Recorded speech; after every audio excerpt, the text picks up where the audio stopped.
Apologies about the slower pace of content lately, guys. I've been working on some projects that have yet to be released, but to make it up to you, I've got a Loremaster of Hoeth double cast. Indeed, Loremaster of Hoeth, very interesting caster melee kind of hybrid character. Got a very competitive spell selection in general. Unfortunately, doesn't have any extra Winds of Magic generation items or abilities, but here, Writer Rohan, who one of my patrons, a huge fan of the Loremaster. Going to be using him against Wood Elves. We're here on the Hell Pit map, so let's take a look at the builds. Tyrion going to be leading the way. He's got Loremaster, some Spearmen up front, Archers, and some Reaver Archers as well, and regular Illyrian Reavers, a single unit of Dragon Princes, and a unit of Swordmasters. Interesting choice in this matchup. They can be a bit risky here. Swordmasters, as a great weapon unit, do have a small missile block chance, 20%, definitely there. Does make a difference. Up against Bob's Wood Elves, we've got High Spellweaver here, a couple of Wild Riders. It's been, Chief in the Forest, a little too much there. Hagbane Tips, a bunch of Dryads, Eternal Guards with Shields, and some Glade Riders. So actually, with all of the Dryads on the field, as long as the Swordmasters don't get focused down by all these Hagbane Tips, which, granted, they're not necessarily armor-piercing, still will do a lot of damage. They can definitely carve up a lot of those Dryads, but yeah, back to the Loremaster. He himself, like the Swordmasters, is anti-infantry armor-piercing. Not the best weapon strength in the world for a character, but has very good attack and defense stats, while martial prowess is active. 57-55 is awesome, 36 speed is okay, 90 armor, again, not too bad. Like the Loremasters, he can block arrows and bullets with his sword. 20% missile block chance, which is, again, there. It's not great, but it is definitely a difference maker. And yeah, he's got a few other items and other stuff we'll go over at a later point. Right now, though, Archer's just focusing down all these Hagbane Tips, kind of removing the threat to the Swordmasters. They're now going to come forward and start to cut up those Dryads. Spearmen just holding the line for now. Reavers did take a little bit of a rough engagement there. Wild Riders also swinging up and around, so this is a bad situation. These, more Reavers going to get rear charged by Wild Riders here. Absolutely brutal for them. Just getting sandwiched between them and some Dryads. They're going to die off very, very quickly. More Reavers piling in here. They'll do some okay damage. 2 Wild Riders on the charge. We look over, Dragon Princes in the center, and yeah, you can see those Swordmasters just ripping through these Dryads. Absolutely chopping them branches up. You didn't know it, but, they brought the extra heavy, kind of axes for branch cutting. You might think that you would really want white lines for that, but in fact, the greatswords do actually cut the smaller branches very well. They have a hard time with the bigger boughs, but anyway, moving on. The Loremaster's just mixed in here, throwing down some Earth Bloods, getting some healing going, probably throwing down some Spirit Leeches on like these Wild Riders as well, would definitely be advisable. This High Spellweaver, unfortunately, doesn't have a lot of punch. She got focused down probably by the Archers as well. I must have missed that a little bit. It's absolutely failing as a caster here, but yeah, Swordmaster's up to 58 kills already. Wild Riders have collapsed this flank pretty heavily, though, now threatening all of these Archers. They're going to just run roughshod over this back line. You can see, though, that the Reaver Archers counter-collapse here and then allow the Spearmen to get into combat. That's a really nice play. Sacrifice, something's got to eat that charge. I mean, yeah, the Reavers are more expensive than the actual Archers, so tough to say eat it on them, but again, something's got to eat that charge, right? So, Wild Riders here in the center as well. Swordmasters and the Loremaster all holding out together, look absolutely awesome fighting side by side. I mean, he's just kind of meant to lead them, right? I mean, that's how it is. Got a nice kind of glow about him. Fighting some large targets, not really something he's meant to do, but his stats are certainly good enough to see off some Wild Riders. Got some decent splash as well. Probably has like 3 splash attack targets if I had to guess. I don't know, I would need to look it up to actually check. But, oh man, we've got a potential cast. Soul Quench coming from the high ground. Will it actually cast? Looks like the template popped up, but it unfortunately did not actually cast. The Spellweaver did manage to heal herself back up. But at this point, the Wood Elf forces are looking a little bit thin. They are seeing off some of this cavalry over here. Wild Riders doing a good job kind of cleaning up the periphery. Same thing over here. Glade Riders with spears. And the Spellweaver cleaning up some of those High Elven Archers. But Tyrion, the issue with this Wood Elf build, there's not a lot of heavy punch. to take out someone like Tyrion, and Tyrion with his 90 speed and just great stats is also a pretty decent pick in this matchup. I actually am liking Tyrion more and more lately. I know Rohan's a huge fan, uses him a lot, which I definitely see some good success with, and you know, Tyrion on foot and on horseback I think is in a pretty decent spot, to be honest. But Loremaster, because of the mass changes, he's a little bit better than he used to be. His biggest downside is definitely his lowish HP pool. Like here, again, Wood Elves didn't have any really heavy punch. They didn't have like a dragon or, you know, like Orion or someone that's a big heavy hitter go after Loremaster. He's got less than 3,000 total HP. I mean, I'd have to check. Base HP is probably right around, yeah, probably like 2,700 or so. So really not the tankiest character in the world at all in terms of HP. Even though his armor and melee defense are pretty good, he still can get gooned, especially by something with a good charge bonus, like especially like charging from the sky, for example. But yeah, we'll see. At this point, the High Spellweaver is just trying to not get killed, so Glade Rider's charging in here. The balance of power looking pretty close. I mean, I guess Tyrion right now getting bogged down in Eternal Guard, which actually do threaten him to a degree. They've done a little bit of damage to him there, but still looking relatively healthy. Looks like we've got a Spirit Leech there on the High Spellweaver, just continuing to deal a little bit of damage to her. She's not on the Unicorn, which would give her a little bit of magic resistance. One of the reasons why I am a huge fan of the Unicorn mount. Just a Elven steed. Is definitely cheaper. Arguably more cost effective. It's not like High Elves have a ton of direct character magic damage, but yeah, back to this guy right here. In terms of spell loadout, Spirit Leech, he's also got Harmonic Convergence, which is not amazing for High Elves specifically. It's a pretty good spell, don't get me wrong, but well, oftentimes High Elves, I mean, melee attack and defense are really not what you need to beat your opponent. Sometimes when you're fighting other Elves, it can definitely be helpful, but with the cavalry situation kind of turned around, the Glade Guard Hagbane tips do come back and actually get some pretty good damage here, trying to finish off the Swordmasters there. And finally, will we get the Soul Quench? Nope, still fails to go off. Very frustrating. Kind of those magic missiles, how they're a little buggy to cast sometimes. Tyrion actually getting kind of wrecked by the Wild Riders a little bit there. Does throw down a Sunfang to force them to move. But they're just going to rear charge back in, take advantage of their charge bonus, and he continues to take damage. Definitely an attempt here by the Wood Elves to bring this one back. But Tyrion's still got the Heart of Averlorn proc. Yep, still got the Heart of Averlorn proc. So as long as he doesn't get routed here, he will continue to fight and, yeah, even get healed potentially, which will put a big old dent in the balance of power when he does. Let's see. Swordmaster still hanging on.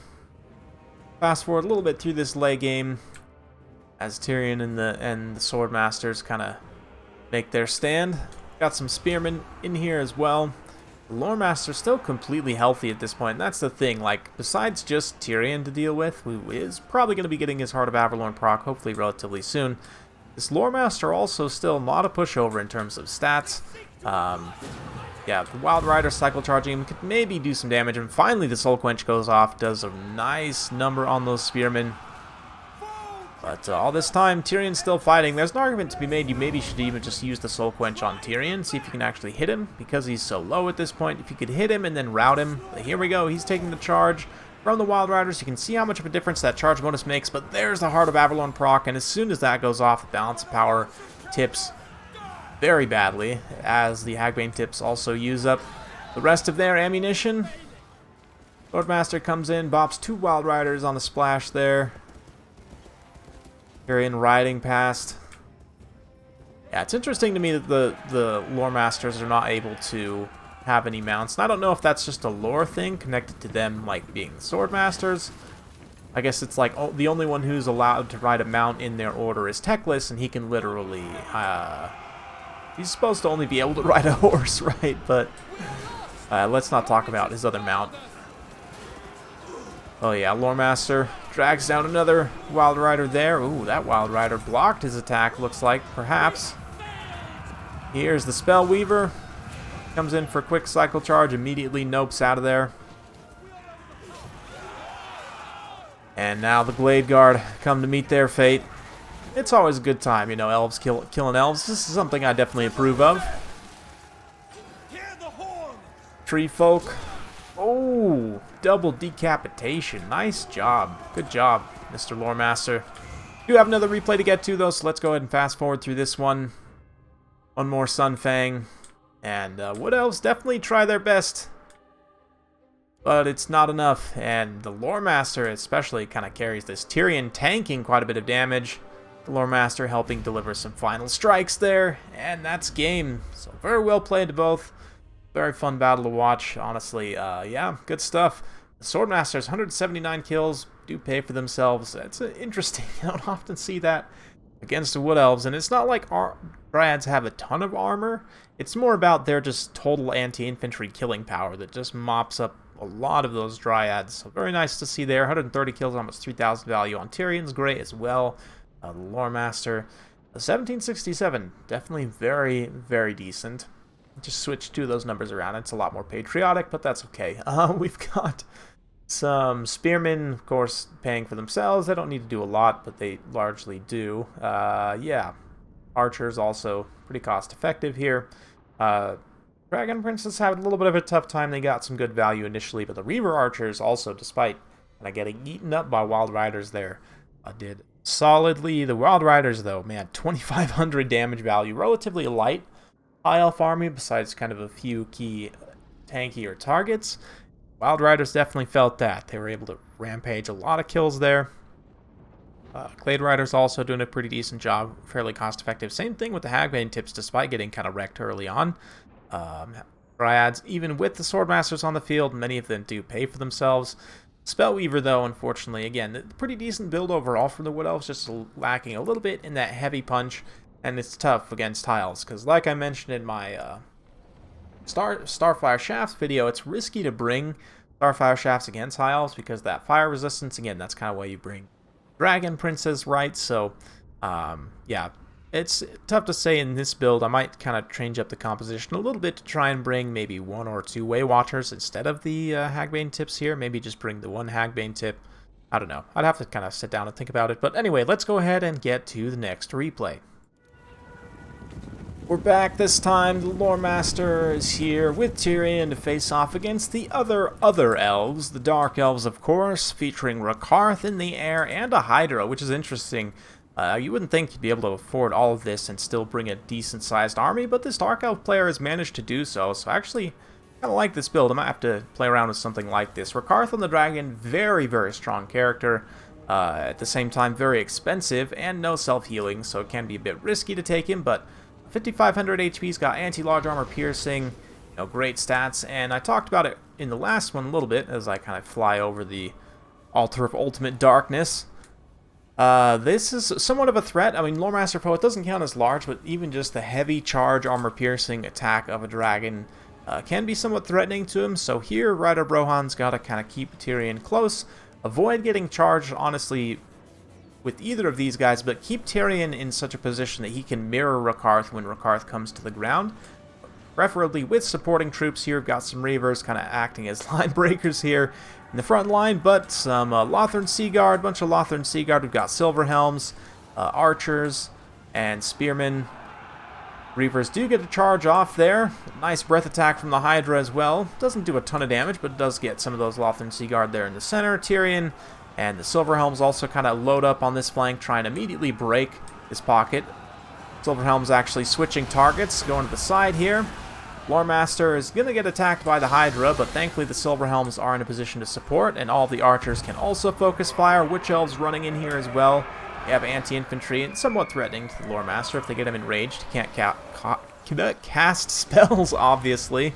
But nice Flock of Doom, Manticore Summon as well. I mean, really the Manticore Summon, you want to go after the archers rather than Lothern Seaguard, because they obviously have spears, but Blackheart Corsair Handbow is actually just running into combat with the Lothern Seaguard, which is probably the right call. Same thing with those Dread Spears there. Back in the center, the Hydra's actually been broken by the Bowfire, and you can see Loremaster took very little damage, and that's what I'm talking about in terms of the bracing and stats now. Like, especially with support, he can trade very well into certain monsters. Karth charges onto the ground, exactly what I mentioned. Tyrion comes over, and without getting charged, the Loremaster actually comes in, is able to get an attack. does get knocked over there. Kind of to be expected that he'll be knocked around a little bit. He doesn't have the best mass for an infantry character, but suddenly Murderous Prowess pops. You can see all the Dark Riders with that purple circle around them, and this support situation changed momentarily.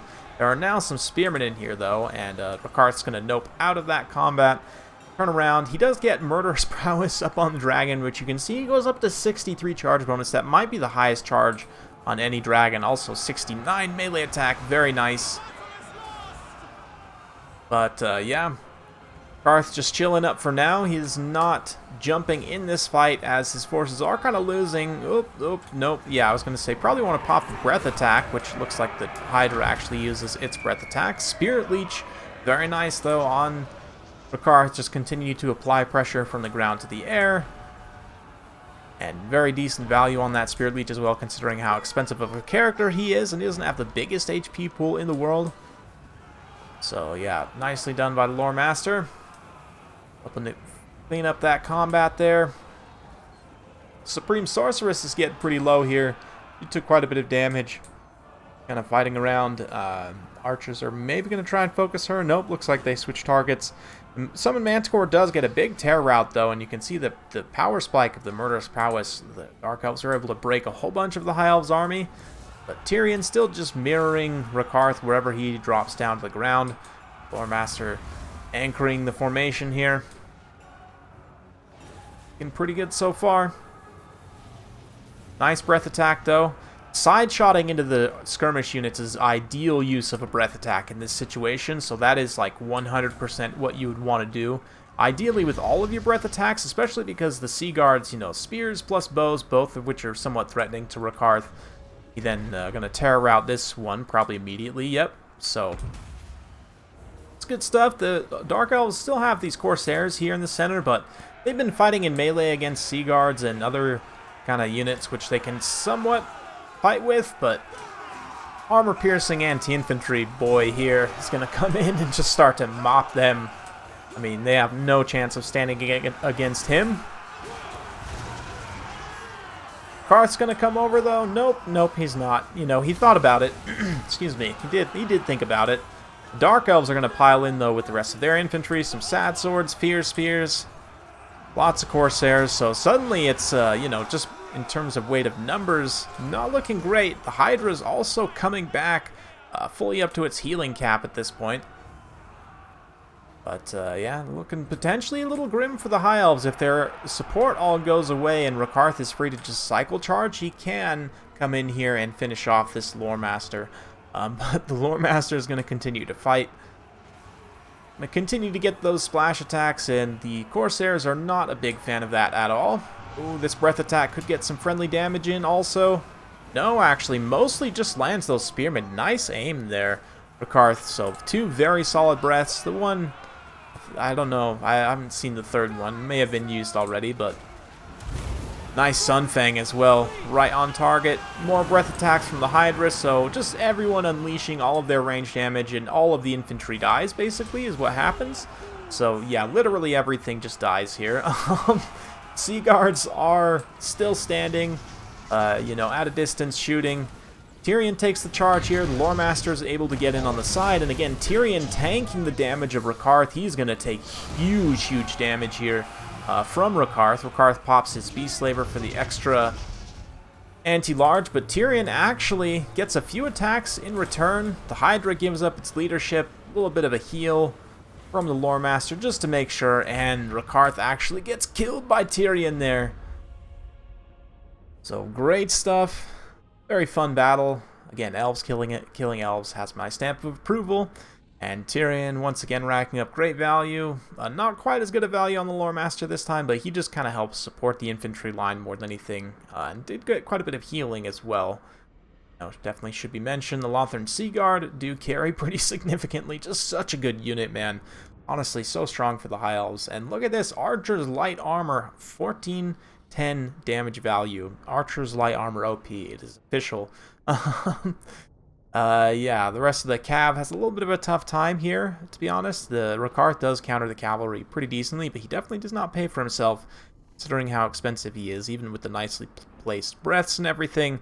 Red Spears had a good time against the Cav as well. Hydra actually ends up paying for itself at the end of the day, which is pretty surprising. The Corsair Handbows being aggro and melee too. I kind of like that. You know, their armor and their stats are good enough to where they'll actually trade very well into the Lothran Seaguard, just like running up and fighting them. So decent play there, but unfortunately was not enough to win at the end of the day. Yeah, just awesome games from Ryder Rohan. Big thanks to him once again for his patronage. But let's take a look here, just quickly compare. The thing about the Loremaster is he's somewhat of a unique character. I mean, there's other kind of hybrid fighter-caster characters, but in terms of ones that are limited to infantry only, I mean, that's relatively unique. You know, you look at other kind of hybrid caster characters, and you've got, like, your vampire characters, right, who, like the Vampirus here, 90 armor, you know, 60, 35, 650 points, so she is less expensive, and 100 more weapon strength as well, or sorry, 70 more weapon strength, but not as good armor piercing damage, 235, right, and I believe this is going to be 130, yeah, so significantly better armor piercing damage. Got the missile block chance as well, higher leadership, but of course crumbling kind of makes that a moot point. With the martial prowess, you do get quite a bit higher attack and defense, right? Baseline, it's more or less interchangeable. So it's interesting to me that he's so much more expensive than Vampirus, considering that she's also a caster, undead, and can actually take mounts, also causes fear, because of course she's undead. But yeah, the Loremaster you do kind of end up paying for this. He can be a little bit cost inefficient sometimes as a result of that. Honestly, if you were 650 points like the Vampirus, I think you'd be a much better character. There's other things they can do, potentially give him some better support. In terms of support, he does have this +8 leadership, which again, High Elves, pretty good leadership. This is not something you're often going to need. This 23% magic resistance is okay. It does make a difference, especially if you stack it for Silver and Guard. I mean, it's kind of an expensive combination, but get up to, yeah, 50%, 52% magic resistance, right? So that is pretty significant. If you're fighting a faction that has a lot of magic damage, like almost guaranteed to bring magic damage, then maybe that's something that you look into. I don't know. It's not something I've actually tried since Silver and Guard came out, but in theory there's good stackability there. But really it's more about the fact that he's a relatively decent infantry character and has pretty good spells. Spirit Leech and Earthblood are obviously the two best, but Melkoth's Mystifying Miasma situationally can be okay. It's got some good utility with the speed debuff. Shem's Burning Gaze, same thing, like if you're going up against a faction that's weak to fire.